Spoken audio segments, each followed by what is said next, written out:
Olá, pessoal, boa noite.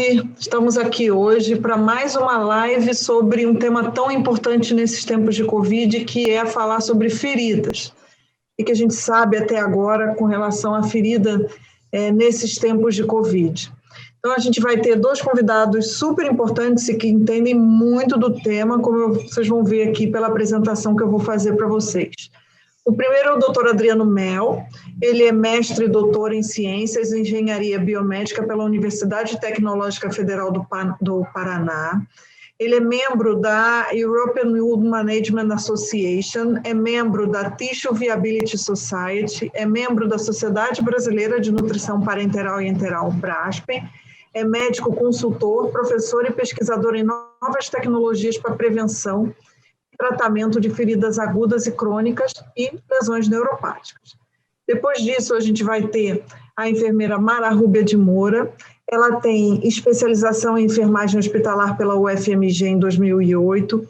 Ela tem MBA em gestão em saúde pela FGV em 2009. Ela é titulada em terapia intensiva ABENT-AMIB 2012. Tem MBA em Gestão de Negócios pelo IBMEC 2018, é especialista em enfermagem dermatológica pela SOBENF em 2018, é especialista em nutrição parenteral e enteral pela Braspen em 2020, é presidente do Núcleo de Segurança do Paciente do GSC em Belo Horizonte, também é coordenadora e docente da pós-graduação de Terapia Intensiva e Urgência e Emergência da Santa Casa de Ensino e Pesquisa Pitágoras, presidente da Residência Multiprofissional da Santa Casa, presidente da Sociedade Brasileira de Enfermagem e Estética, SOBENF Regional Minas Gerais. E é superintendente assistencial da Santa Casa de Belo Horizonte. A gente quase precisa de 5 minutos a mais nessa live para apresentar o currículo dos nossos dois ilustres palestrantes. Então, primeiro o doutor Adriano Mel, depois a enfermeira Mara Rúbia vão nos brindar com as suas apresentações. Por favor, já comecem a fazer as perguntas e respostas de vocês, que eu leio no final, para a gente ter um tempinho de discussão. Então, boa aula aos dois. Muito obrigado. Deixa eu compartilhar aqui.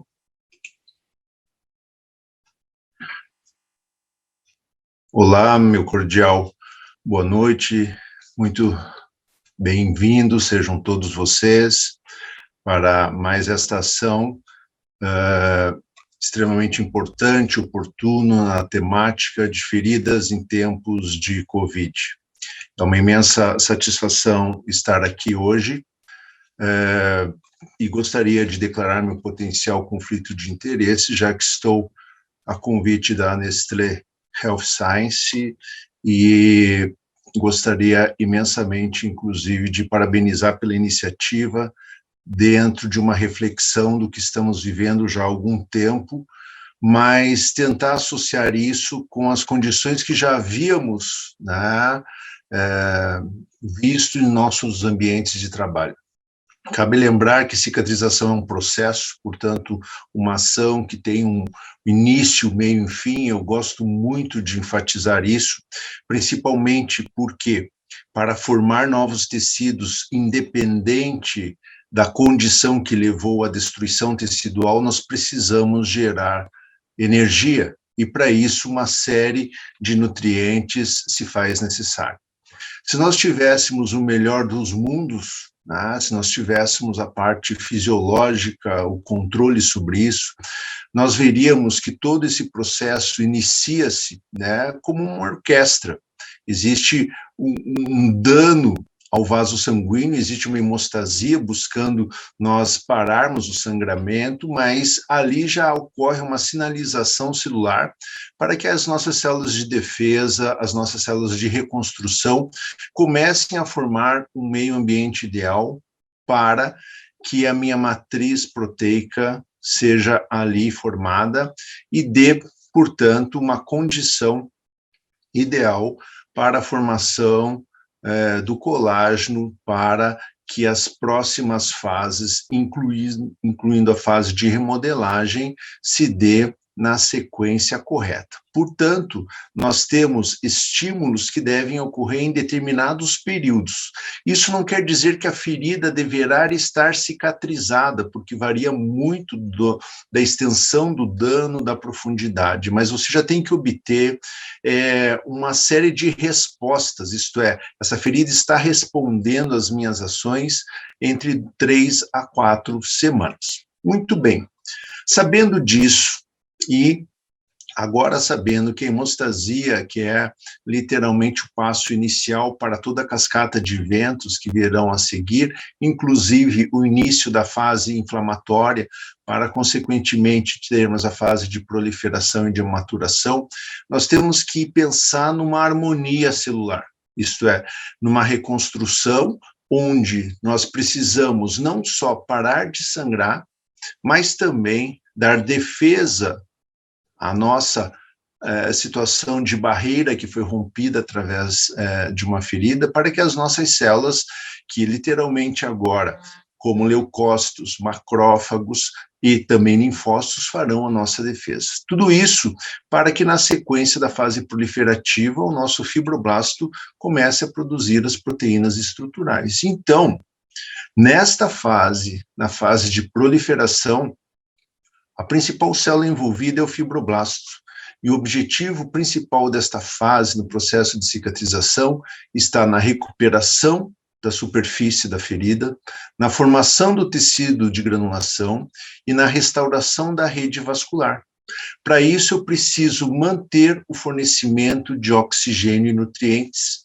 É exatamente nessa fase que eu preciso nutrir, eu preciso oxigenar essas minhas células e eu preciso ter energia cicatricial. Por quê?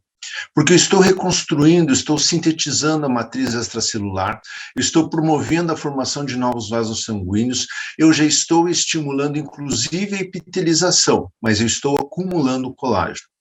Essas informações são muito importantes. Por quê? Porque o colágeno, ele precisa ser formado pelo fibroblasto ativado, então, nutrientes e oxigênio, mas eu preciso ter o quê? O arcabouço que vai gerar a formação de uma fibra de colágeno. Então, eu preciso ter aminoácidos, como a arginina, que além de sintetizar proteínas, vai também melhorar o quê? Vai fazer a sinalização da proliferação celular, aumentar a perfusão, vai sintetizar prolina na cadeia de formação da prolina, no caso, mas vai aumentar a produção e a deposição de colágeno. A prolina em si vai participar das fases iniciais da cicatrização de ferida, onde nós vemos um nível de sequestro dessa prolina nos exudatos da lesão, mostrando que ocorre uma importação ativa de prolina, e lembrando que prolina e hidroxiprolina são os formadores, em grande parte, da fibra de colágeno. Tudo isso ocorrendo simultaneamente, então eu tenho os macronutrientes e eu tenho os micronutrientes. Vitaminas e sais minerais, a vitamina A, vitamina C, vitamina E, sais minerais como o zinco e selênio, todos melhorando a condição da vitalidade celular e tecidual daquele tecido que eventualmente agora está necessitando dessa energia de reconstrução. Isso é muito importante. Aviso dado. Esta é a fisiologia. E se algo der errado? Se algo der errado, toda essa cascata de eventos não acontece em harmonia. A minha atividade inflamatória, ela não decai, ela permanece elevada. A minha fase de proliferação, que entraria a um nível de segurança entre 3 a 4 semanas e estabilidade, acaba não acontecendo e se perpetuando. Portanto, eu começo a ter uma estabilização danosa, principalmente da fase inflamatória, e, consequentemente, isso trará dano na fase de remodelagem. Portanto, a minha ferida estará presa na fase inflamatória e, consequentemente, agora destruindo uma matriz extracelular que precisa ser reconstruída. Isso gera um grande problema dentro do processo cicatricial. Essa ferida que não demonstra sinais de cicatrização entre 3 a 4 semanas, ela pode ter ali um foco potencial de infecção, um quadro séptico. E se a ferida já tem mais do que esse tempo, cabe a mim resgatar a responsabilidade de melhorar a fase inflamatória, estar sob o meu controle. Por que eu estou falando isso para vocês? Porque em épocas e tempos de Covid, nós temos ainda as feridas crônicas, as úlceras vasculares dos membros inferiores, as lesões por pressão que estão aparecendo também nesses pacientes internados em unidades de terapia intensiva, no pós-Covid também, os pés neuropáticos decorrentes do diabetes principalmente, e as deiscências cirúrgicas. Tudo isso está acontecendo em tempos de Covid. Os pacientes estão desnutridos, os pacientes estão fazendo lesão por pressão, os pacientes ficam muito tempo ainda na mesma posição ou em condições, muitas vezes, não corretas ou não devidas de higienização. Nós temos deixado esses pacientes em prona, aparecendo pontos de apoio ou lesões por pressão aonde não esperávamos, como o dorso do pé, região facial, região de mamas, crista ilíaca.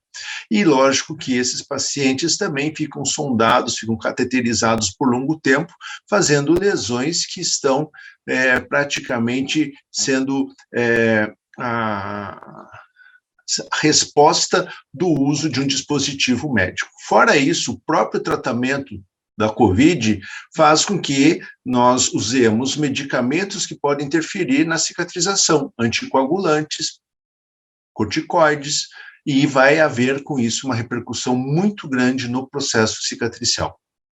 Principalmente se deixarmos uma ferida estabilizar na fase inflamatória, isto é, ficar presa na fase inflamatória, não regredir, abrindo com isso um efeito barreira para planos mais profundos e esses pacientes desenvolvendo lesões mais severas, osteomelites, por exemplo. O que eu quero lembrar a todos é que o diabético, a pessoa com diabetes, não deixou de ser diabética no Covid.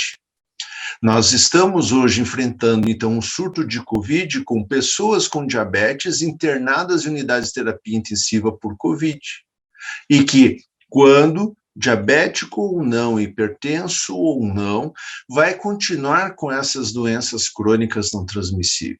Só que, como será que está também o estado nutricional das pessoas que estão procurando as unidades hospitalares, as unidades de terapia intensiva, com a infecção por Covid. Isso é muito importante, porque nós estamos viciados na situação Covid. Tudo é Covid, só que nós não podemos esquecer de outras situações. A cada 6 pessoas no mundo, uma tem desnutrição. A cada 6 segundos, alguém vai a óbito por diabetes no mundo. A cada 20 segundos ocorre uma amputação. As úlceras vasculares dos membros inferiores estão presentes nos pacientes internados por Covid nas unidades de terapia intensiva. Existem pacientes fazendo, sim, cirurgias de urgência e emergência e indo para as unidades de terapia intensiva. E quais condições agora no surto de Covid? Quais são os riscos, quais são os estados nutricionais e de hidratação desses pacientes na vigência de um surto? Isso é muito complexo. Por quê? Porque nós temos os fatores de interferência locais, os fatores de interferência sistêmicos, e nos locais nós temos que prestar atenção à falta de estímulo do tecido de granulação, aos exudatos e à falha na contração tecidual. Mas nós temos que lembrar que para chegar oxigênio e nutrientes, eu preciso ter uma perfusão tecidual. E será que esse meu paciente, agora entubado numa unidade de terapia intensiva com droga vasoativa, está tendo uma boa perfusão tecidual? Isto é, eu estou aumentando o risco de uma lesão. Em específico, lesão por pressão, mas também podem surgir skin tears e outras. Dentro dessa condição, eu tenho danos também reversíveis e irreversíveis e principalmente aqueles eventos que levam a uma condição sistêmica, como desnutrição, hipovolemia, hipoxemia e infecção, eu tenho na desnutrição um dos principais obstáculos para a cicatrização de feridas.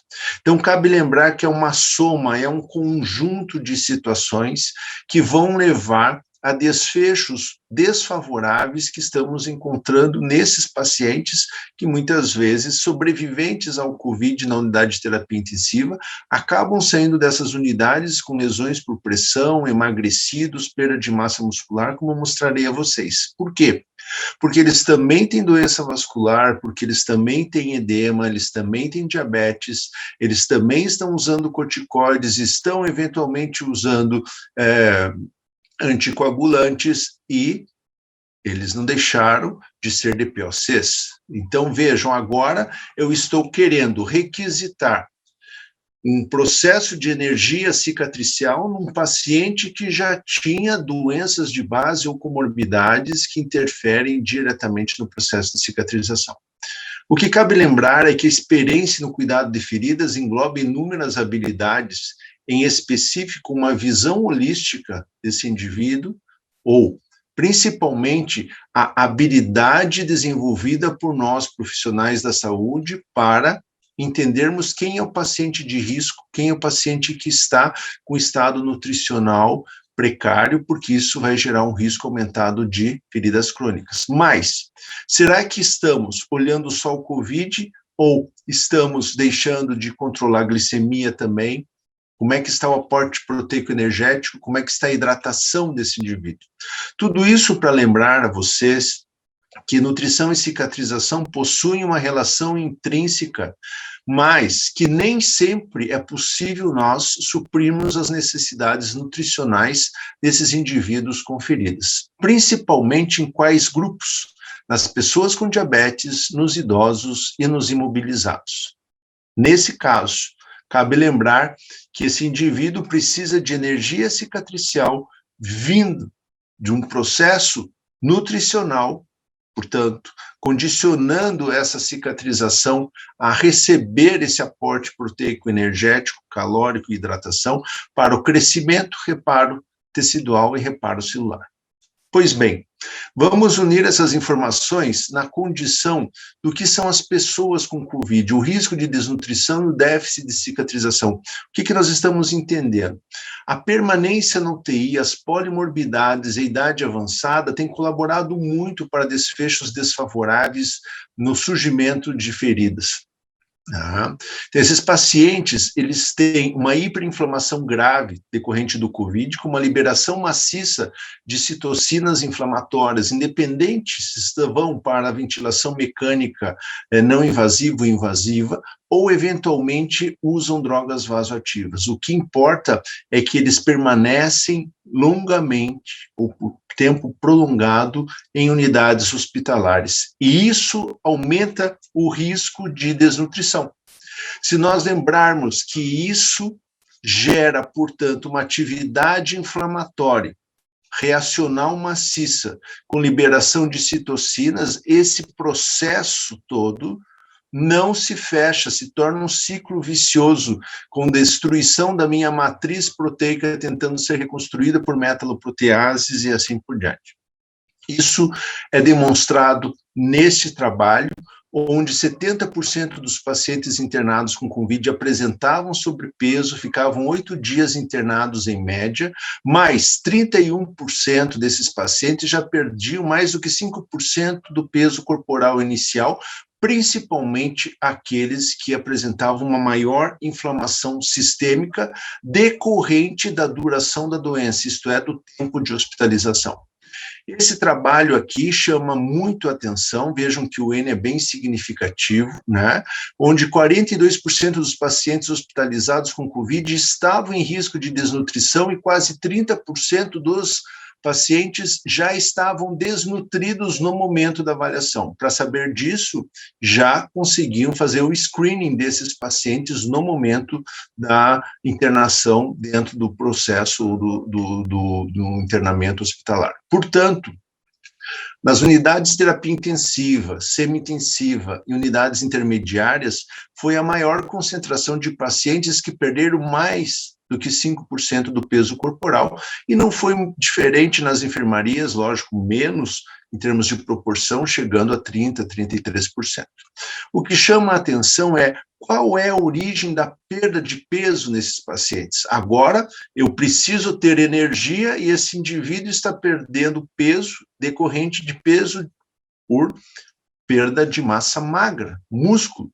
Então, primeiro, a infecção, né? Uma causa, uma situação importante no COVID é a atividade inflamatória, onde ocorre a morte celular endotelial e epitelial, com uma reação inflamatória literalmente maciça, com distúrbios de homeostase, liberando proteínas da fase aguda de inflamação. Fatores de necrose tumoral tipo alfa, proteína C reativa, interleucinas, e olha que interessante, o fator nuclear tipo Kb, que é um fator de transcrição que regula a nossa resposta imunitária, que regula os processos de plasticidade sináptica, inclusive de memória. O que nós estamos vendo no pós-Covid? Muitos pacientes com neuropatia, muitos pacientes com problemas cognitivos, psicomotores na recuperação pós-Covid. Também nós vemos uma desregulação do metabolismo e proteólise decorrente dessa situação de liberação maciça desses elementos inflamatórios. Em segundo lugar, vem a desnutrição. Por quê? Porque esse indivíduo já tem uma ingesta de alimentos inadequados, grande parte já está desnutrido, mas ele já vem com uma perda de apetite, já vem com uma algeusia, né? Ele já estava com perda do paladar e, lógico, com isso, facilmente ele vai se desenvolver, né, um processo de desnutrição e caquexia com overdrive catabólico, provavelmente associado a uma insuficiência anabólica, e isso vai levar ao quê? A perda de peso. Esse indivíduo ainda vai estar desnutrido agora, com doenças que contribuem para a perda dos tecidos, associado à febre, associado à sedação. E, em terceiro lugar, a própria infecção que gera inflamação, como eu mostrei, já faz uma morte celular endotelial e epitelial, com liberação, né, muito importante de agentes sinalizadores inflamatórios, uma reação inflamatória maciça, mas é imobilização. Esse indivíduo, quanto mais tempo internado, maior será a sua perda muscular e a sarcopenia. Por quê? Porque esse processo vicioso, ele se inicia com os danos primários, isquemia, hipóxia e edema. Então, agora eu vou estar alterando também, quando tem um rompimento da minha epiderme, da minha derme, no processo sequencial que eu mostrei anteriormente. Então, a minha fase inflamatória já vai estar comprometida e talvez até a hemostasia já esteja comprometida. E esses elementos vão favorecer a hipóxia tecidual, que essa hipóxia tecidual associada à falta de nutrientes aumentará o risco do aparecimento de dano tecidual. Lembrando a vocês que inflamação, isquemia e infecção retroalimentam a hipóxia tecidual, que retroalimenta os danos primários através de efeitos secundários. Isso é muito importante, porque esses indivíduos com COVID que estão internados, eventualmente por longo tempo, geram um ambiente tecidual hipóxico crônico, com prolongamento da fase inflamatória, e, consequentemente, com isso, vão aumentar metaloproteases, vou alterar pH do meu leito de ferida e vou abrir literalmente o meu efeito barreira para a invasão de uma microbiota, no caso, as bactérias, principalmente, que vão gerar a formação de biofilme, que vai sustentar o quê? Um processo infeccioso crônico, gerando uma atividade inflamatória crônica. Com isso, eu tenho um déficit de chegada de oxigênio e nutrientes e, portanto, uma menor perfusão e oxigenação dos tecidos, faltando energia cicatricial. Tudo isso gera uma sinergia negativa de todos esses fatores juntos e, consequentemente, esses indivíduos vão perder peso, em específico, massa muscular, decorrente principalmente da maior duração da doença e do tempo de internação, levando à elevação do gasto energético em repouso e o aumento do catabolismo muscular. Com isso, vai haver a perda da massa muscular e da força muscular, não esquecendo que diafragma é músculo, coração é músculo, intercostais são músculos e que o próprio tubo intestinal é músculo. Então, toda essa musculatura também pode estar sendo literalmente alterada. Mas, em específico, o repouso na cama e o desuso muscular vai ter um preço muito alto. Por quê? Nós sabemos que quando isso acontece, a cicatrização é um dos elementos mais facilmente acometidos, gerando, portanto, ali um déficit de cicatrização quando já existe uma ferida ou aumentando os riscos do aparecimento de lesões. Para vocês terem ideia, esses indivíduos com Covid que fizeram a síndrome, né, de doença respiratória aguda chegaram a perder mais do que 5%, chegando a 18%. E quando recuperam o peso, aqui mostrando um ano depois, essa recuperação é por massa gorda, e daí aumentando o risco do quê? O risco cardiovascular e a diminuição do estado funcional. Lembrem que perder mais do que 5% do peso é o limiar utilizado para diagnóstico da caquexia por câncer. Então, muito importante isso, prevenção, diagnóstico e tratamento, levando vocês a pensarem naqueles indivíduos com alto risco já para desnutrição, que já entraram no sistema hospitalar ou de saúde desnutrido, e mais, como que eles sairão dessas unidades hospitalares? Como que eles serão deshospitalizados? Os sobreviventes de Covid, mas com 5, 6, 4 lesões por pressão? Como que eles cicatrizarão se eu estou mostrando a vocês uma perda bastante significativa da massa corporal às custas de massa muscular? Portanto, nós temos que aprender a melhorar o prognóstico a curto e longo prazo, né? Por quê? Porque o Covid pode impactar negativamente o peso corporal e o estado nutricional. Então, o chamamento dos profissionais a avaliarem esses pacientes no início do internamento, durante todo o curso da doença e após a remissão clínica. Então, a pergunta agora a ser respondida: e agora, onde e como estamos em tempos de Covid? Estamos desnutridos, hipóxicos, com fatores sistêmicos associados, diabetes, hipertensão, DPOC, com redução da massa muscular, com uso de medicamentos que interferem na cicatrização e que levam ao aumento do sangramento, como os anticoagulantes, gerando feridas crônicas e com infecção e biofilme, retroalimentando a atividade inflamatória, que agora se estará presa, né, e gerando, portanto, um desfecho bastante desfavorável. São estas as informações que eu gostaria de passar a vocês, e agora eu chamo para a apresentação a enfermeira Mara Rubio. Meu muito obrigado. Olá, boa noite. Muito boa a sua aula, doutora Adriano. Vou colocar a minha aqui na apresentação e vou começar com a sua pergunta, né? Onde e como estamos nesse momento aí da Covid-19, né, da doença? Como que o mundo está e o que nós temos aí de perspectiva? Vou pôr em modo apresentação.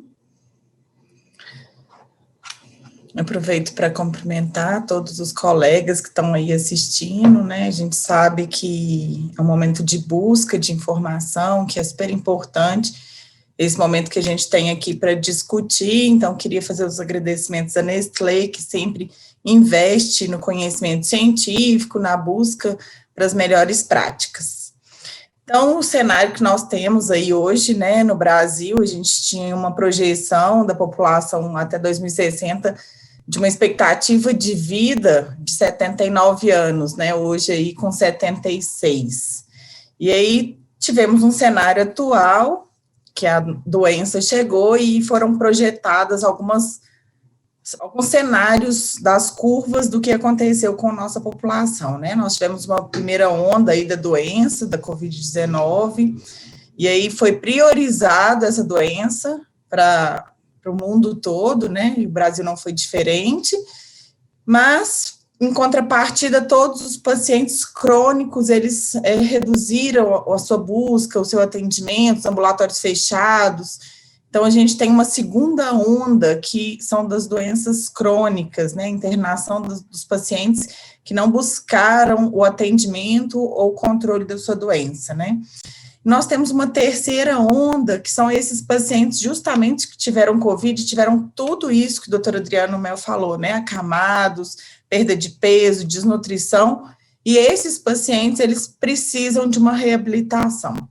E uma onda que vem paralelo a isso, crescente, que é uma onda psíquica, mental, que a gente precisa sempre cuidar dela, porque a gente precisa de todo mundo sadio, e principalmente nós, profissionais de saúde, precisamos cuidar, sim, para conseguir atender todo esse público, né? Então, o doutor Adriano Mel falou da importância da pele, né? Quão é difícil uma cicatrização, as fases, elas são complexas, então a melhor maneira que a gente tem é prevenir, né? A pele é o nosso órgão muito importante, é o maior órgão que a gente tem, e sem ela a gente não sobrevive. Eu costumo falar que a nossa pele também é um órgão vital. E aí, com todo esse cenário, a gente tem algumas consequências, né, que essas doenças crônicas, elas proporcionam maior chance de desenvolver ou de piorar uma lesão já estabelecida. E, quando a gente fala de COVID, a gente tem esse cenário, né, o cenário que a gente vê que são pacientes obesos, né, mesmo os pacientes saudáveis, quando eles estão em prona, que é uma ação que a gente vê que tem uma repercussão hemodinâmica, respiratória importante nesses pacientes, a gente tem vários pontos de pressão um pouco diferente do paciente na sua posição deitado normalmente, e esse paciente, além de estar com vários pontos de pressão, ele ainda tem todo o estado nutricional, clínico, metabólico alterado, né, com o uso de vários medicamentos. E o resultado que a gente tem, infelizmente, é esse. O doutor Adriano Mel mostrou algumas figuras, né? Mas assusta muito quantas lesões por dispositivo médico, pela posição prona. Então, cada vez mais nós precisamos atentar para essas lesões, né? E, assim, a ferramenta que a gente tem utilizado, ela não é diferente da ferramenta que a gente utiliza para o tratamento de lesões. Então, a gente tinha sempre aí a ferramenta Time já, uma ferramenta estabelecida para gerenciar o leito da lesão, né, que permitia avaliar e estabelecer intervenções e promoções na cicatrização, e ela considera alguns parâmetros, né. Os 4 parâmetros já eram antigos, né, que é justamente para gerir esse leito da lesão, que é o tecido, pensando que nenhuma lesão vai cicatrizar aí com tecido necrótico, então a gente tem que proporcionar um meio para essa lesão cicatrizar, então retirar todo o tecido desvitalizado, seja aí por desbridamento autolítico, cirúrgico, mecânico, enfim, o resultado que a gente espera sempre é uma ferida limpa e a retirada total do tecido desvitalizado. A inflamação, a infecção, não vou entrar muito, mas a gente tem sempre que analisar a carga microbiana dessa lesão, entender se é um processo inflamatório que está estagnado, ou se já tem uma infecção sistêmica, uma osteomielite, para que a gente possa tomar a conduta e fazer o controle do meio microbiano aí dessa lesão, porque uma vez que essa pele é rompida, nós já temos, né, uma contaminação dessa pele, e a chance de desenvolver uma lesão, principalmente no paciente desnutrido, desenvolver uma infecção, principalmente no paciente desnutrido, é muito alta. O exudato precisa ser sempre controlado, então a gente busca aí, por meio tanto de hidratação quanto de resgate do exudato, o controle do exudato, então precisa de um meio com umidade controlada para proporcionar essa cicatrização. E as bordas, né, que a gente vai cicatrizar com a junção dessas bordas, né, com a contração das bordas, então ela não pode cicatrizar antes dessa lesão, precisa sempre fazer preenchimento das cavidades, enfim, se essa borda, ela cicatrizar antes do preenchimento da cavidade total do tecido crescente e vitalizado, eu preciso fazer uma abordagem dessas bordas. E o que teve de novo em 2019 foi a letra R e a letra S, que nós vamos falar um pouquinho dessas duas letras mais para frente aqui. Então, a letra R, ela vem como reparo, né? E aí a gente pensa muito assim, o que é o reparo? quando a gente tenta todas as outras metodologias, né, as outras tecnologias, e eu não consigo atingir um alvo para essa lesão, ou seja, ela não está evoluindo bem, ou ela está piorando, e eu preciso avaliar isso em semanas, e em 4 semanas, se eu não tenho uma resposta positiva de fechamento dessa lesão, eu preciso reavaliar tudo que eu estou fazendo, ou adicionar outras tecnologias, né? E aí a gente vem falando aí do custo das terapias avançadas. Ele pode parecer alto, contudo, terapia cara é qualquer terapia que não funciona ou não responde ao objetivo clínico ou é inadequado para o paciente, ou seja, eu não consigo pensar que eu vou colocar uma terapia comum, né? Eu não vou olhar para o estado clínico, nutricional desse paciente e vou fazer curativo todos os dias, mas esse curativo ele não vai cicatrizar minha lesão, porque essa lesão ela vai cicatrizar por meio sistêmico do paciente, né? Essas terapias, elas levam ao tempo prolongado da ferida, uma baixa aderência e o resultado potencialmente adverso. Tratamento avançado não significa tratamento caro quando ele é utilizado de forma adequada. Então, é só um pensamento, um raciocínio, para a gente entender o que seria caro. Muitas vezes as instituições, ela fala, não vou padronizar esse curativo, porque não está no rol do pagamento do sistema de saúde, ou ele é muito caro, e eu vou acabar utilizando vários outros curativos, outras tecnologias que não vai ter um resultado efetivo, e esse paciente vai continuar internado, muitas vezes precisando de usar antibiótico e tendo custos desnecessários.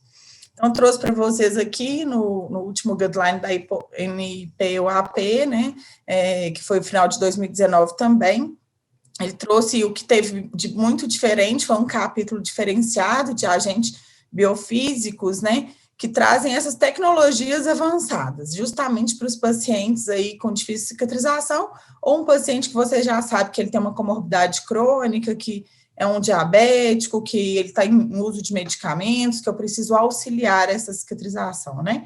Então, dentro desse capítulo, a gente tem aí algumas tecnologias por frequência, né? Estimulação elétrica, o laser mesmo está dentro dessa tecnologia, a fototerapia, nós temos também o ultrassom e algumas tecnologias mecânicas, né? Inclusive aí a pressão negativa.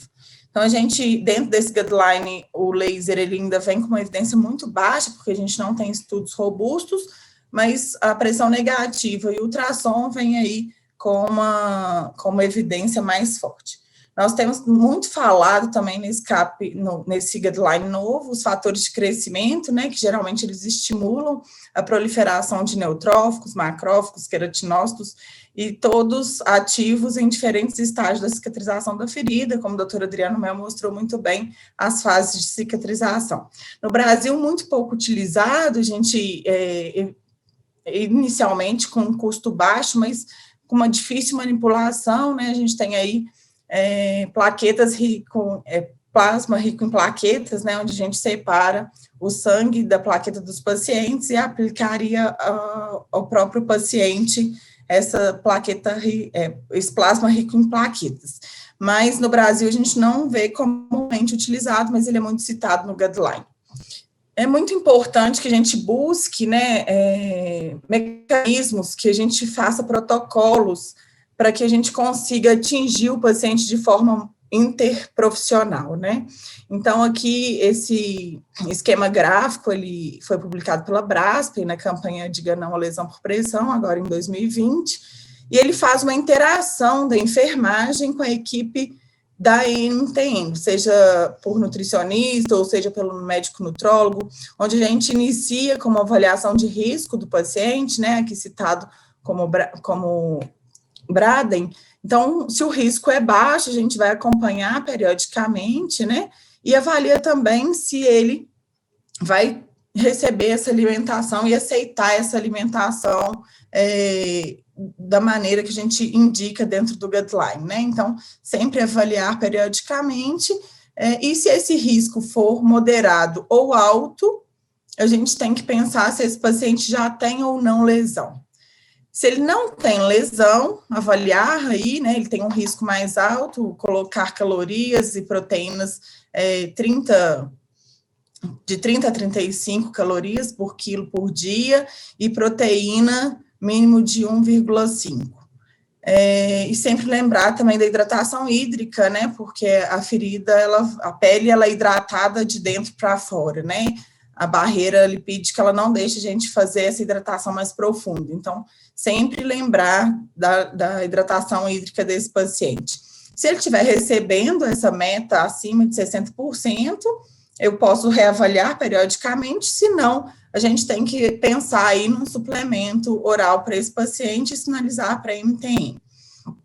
Se ele está recebendo, a meta é sempre reavaliar o plano de terapia dele. Se esse paciente já tem uma lesão, a gente tem que separar se ele tem uma lesão estágio 1 ou se ele já tem uma lesão mais profunda, né? Então, se ele tem uma lesão estágio 1, a gente vai trabalhar aí com as calorias, proteínas indicadas aí pelo guideline, e se ele tiver aí adequado uma condição clínica do estado nutricional, avaliar se é necessário incluir um suplemento desse paciente. Lembrando sempre, gente, que a gente tem que prevenir. Então, se esse paciente já é um paciente, como o doutor Adriano Mel já falou, perdeu massa magra, né, o nosso coxim natural do paciente, que é justamente o que protege o osso da pele, né, é o músculo, então a gente sempre tem que lembrar de buscar esse coxim natural, então tentar buscar que esse paciente reconstrua essa massa magra para a gente não ter um risco maior de desenvolver lesão, né? Sempre avaliando se ele está recebendo 60% dessa meta calórica, proteica e hídrica. Se esse paciente já tem uma lesão estágio 2, 3 ou 4, não classificável, ou eu tenho aí lesões em membranas mucosas, que está sendo muito comum nos dispositivos médicos, além dessa meta calórica, proteica e hídrica, eu preciso dar um suplemento especializado para esse paciente, aí com zinco, arginina, né, e vitaminas, para que eu consiga recuperar ou acelerar essa cicatrização desse paciente e não deixar que ela prorrogue aí dentro desse tempo, né? Então, a gente tem que pensar aí quando esse paciente também não consegue receber via oral, se eu consigo dar para enteral ou até suprir outros, esse polivitamínico aí de alguma outra forma especializada. Então, quando a gente fala da letra R, né, a gente sempre tem que pensar todos os curativos avançados, como também na situação clínica desse paciente e principalmente na nutrição desse paciente.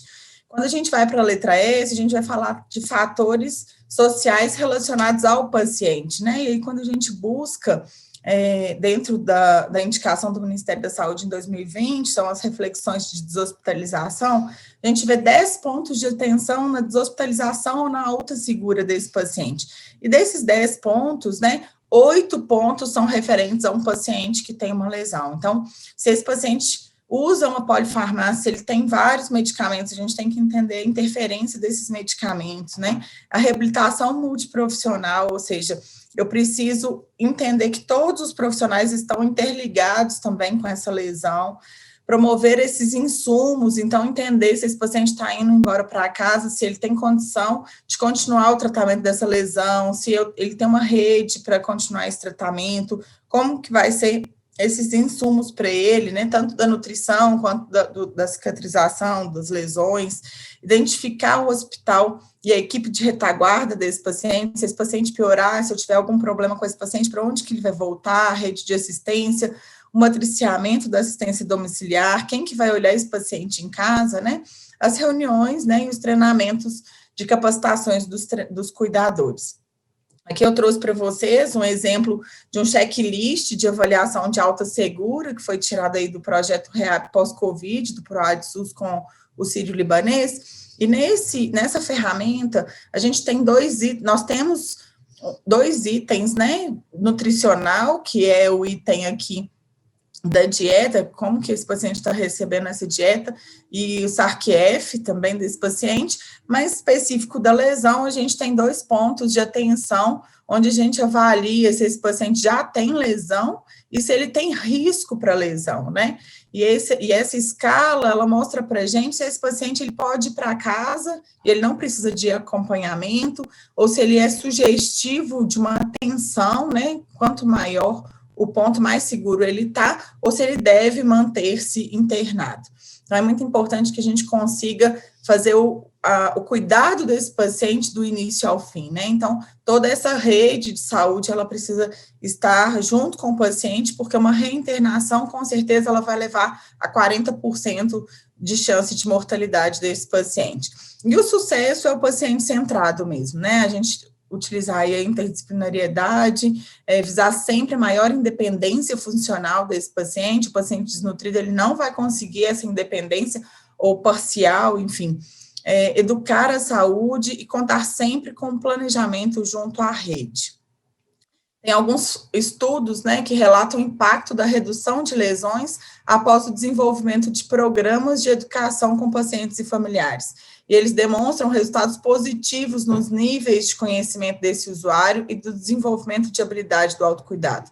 Ou seja, esse paciente, ele precisa se adaptar ao tratamento, ele precisa entender o tratamento e ele precisa querer ser tratado, né? E isso faz parte da nossa responsabilidade, trabalhar com esse paciente, com esse familiar quanto a isso. Então, a Nestlé desenvolveu aí, né, uma cartilha educativa, os cuidados com a pele, a importância da alimentação na prevenção do tratamento, justamente para a gente oferecer isso para os pacientes, para eles terem um maior conhecimento, né?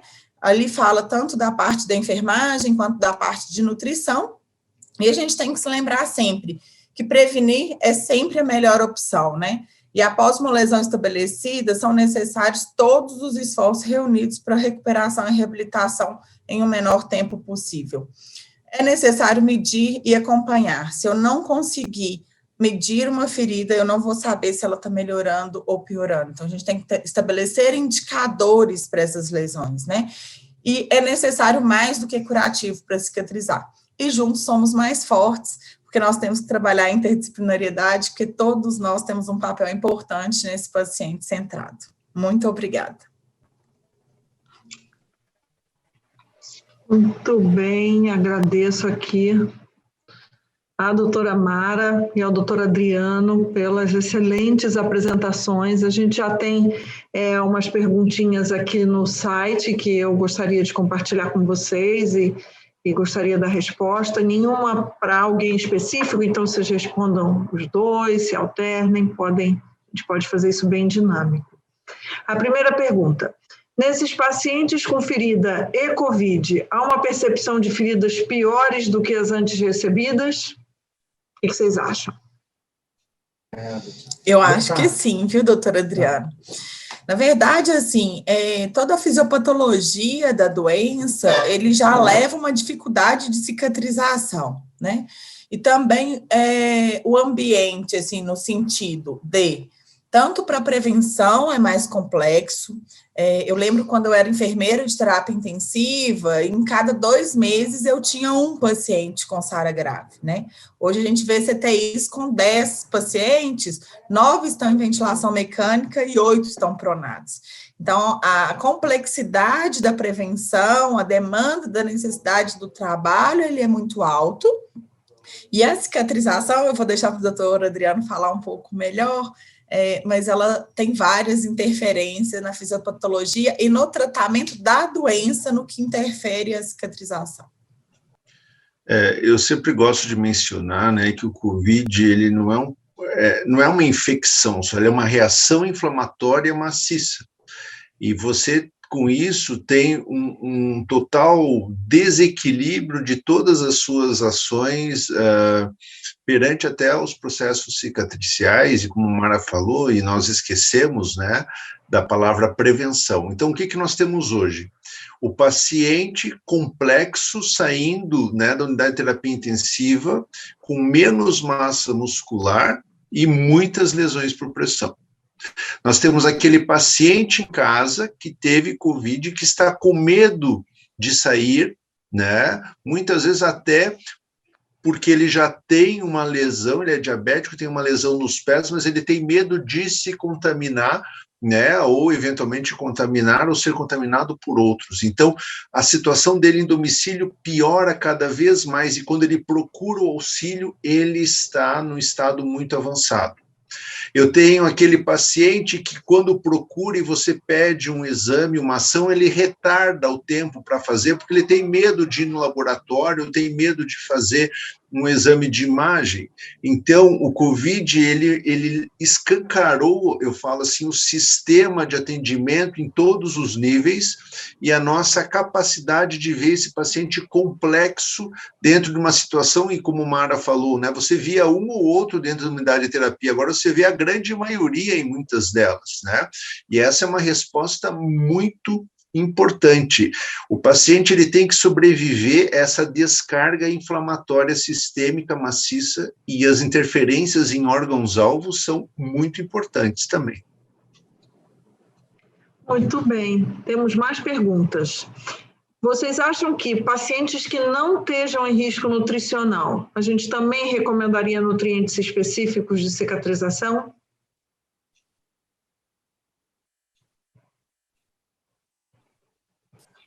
Vamos lá. O que vocês acham?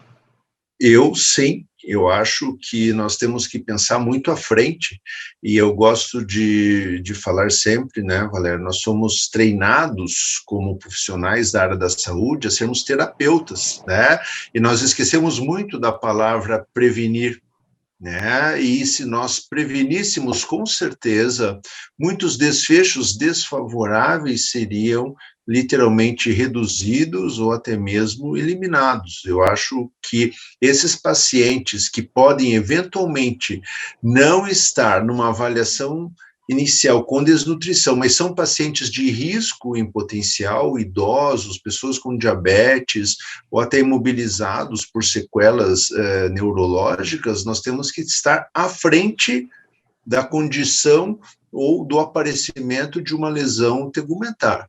Mesmo porque, se ele for para um tratamento de COVID anticoagulado e com corticoide, só esses dois elementos, que são importantíssimos, diga-se de passagem, né, já vão estabelecer critérios de risco muito aumentados. Então, eu acho que nós temos que ter essa visão, sim, de prevenção. Complementando aí que o doutor Adriano falou, né, a gente tem lá o esquema gráfico que está disponível na Abraspem, ele é muito interessante.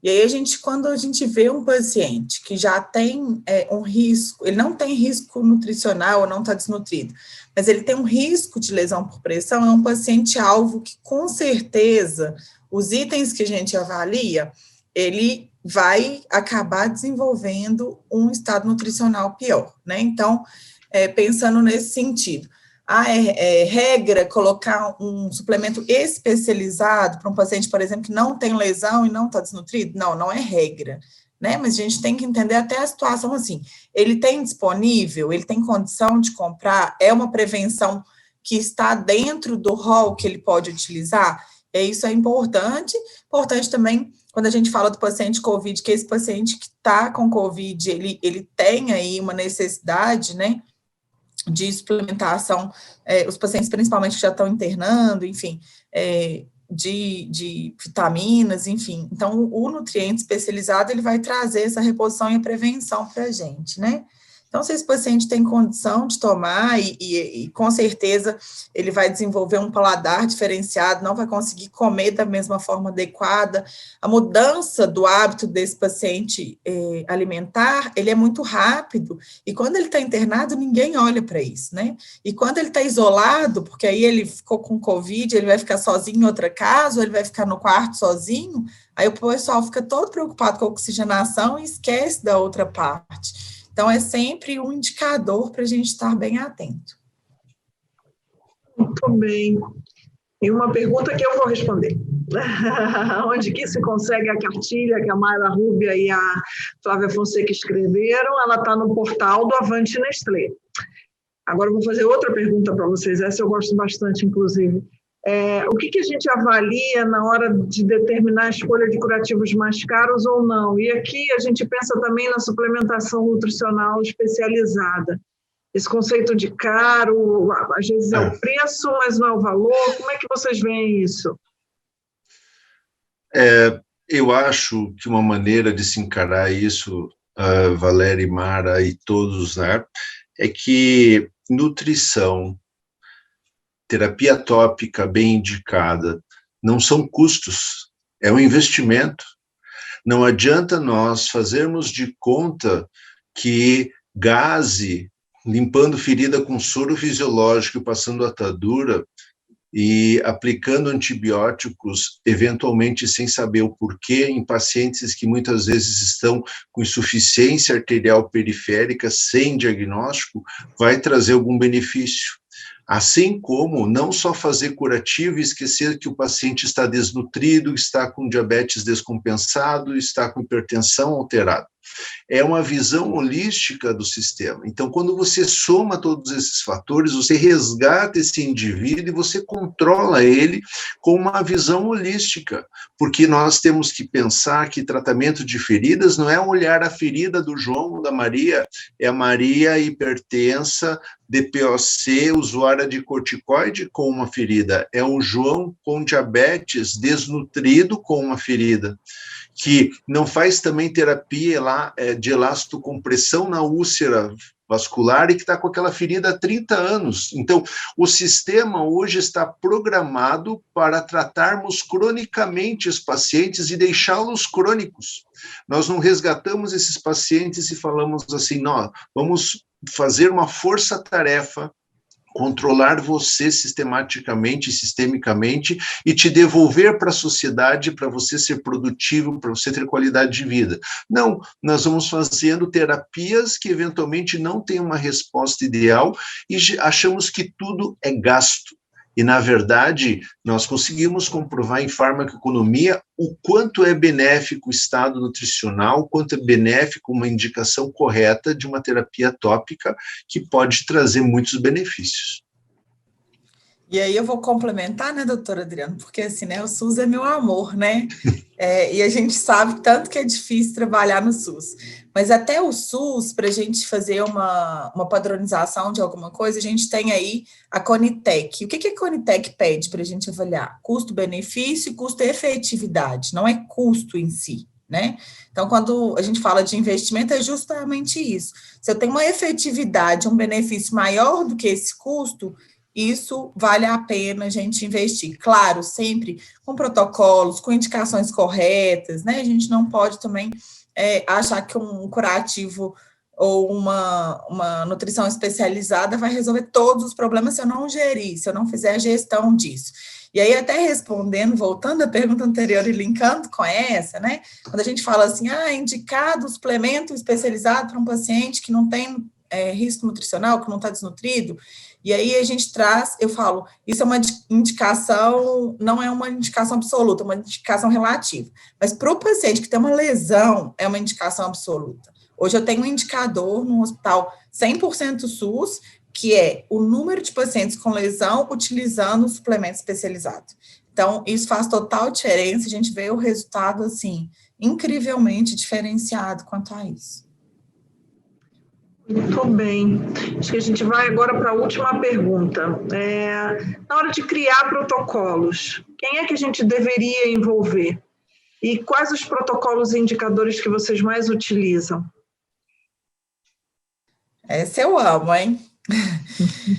Olha, é importante envolver todo mundo que tem uma relação com o paciente. Assim, eu estou falando dentro dos hospitais, dentro dos home cares, né? E aí os protocolos vão se aplicar a isso mesmo, né? Eu tenho uma experiência muito legal de uma MTN que vai além da rede de obrigação, né? A gente tem incluído aí outros profissionais, assistente social, fisioterapia, porque todos esses profissionais estão relacionados. Eu tenho recebido algumas perguntas assim, Mara, mas quem tem que autorizar o protocolo, né? Então, os profissionais da ponta que estão ali, que têm conhecimento científico, eles fazem. Importante que tenha uma validação do diretor técnico e do diretor clínico, porque a gente tem que estar em conjunto com a rede aí, toda regulamentada, né, da alta direção, o corpo clínico, junto com a diretoria técnica. E após esse protocolo estabelecido, todos têm a mesma autonomia, né? Obviamente, a gente tem as regras de prescrição e tudo mais, mas após o conhecimento estabelecido, todo mundo tem a mesma autonomia e, mais importante, a mesma responsabilidade, né?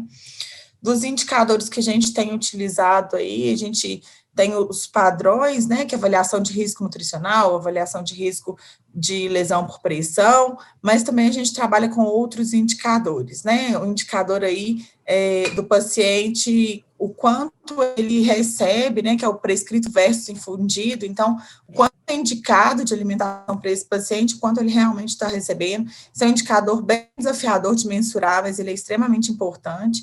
Para lesão, eu utilizo muito a taxa de contração para avaliar essas lesões e o caminhar dessas lesões, né, para dar um norte, porque é muito comum você olhar e falar, melhorou, mas quando você vai medir, ela aumentou.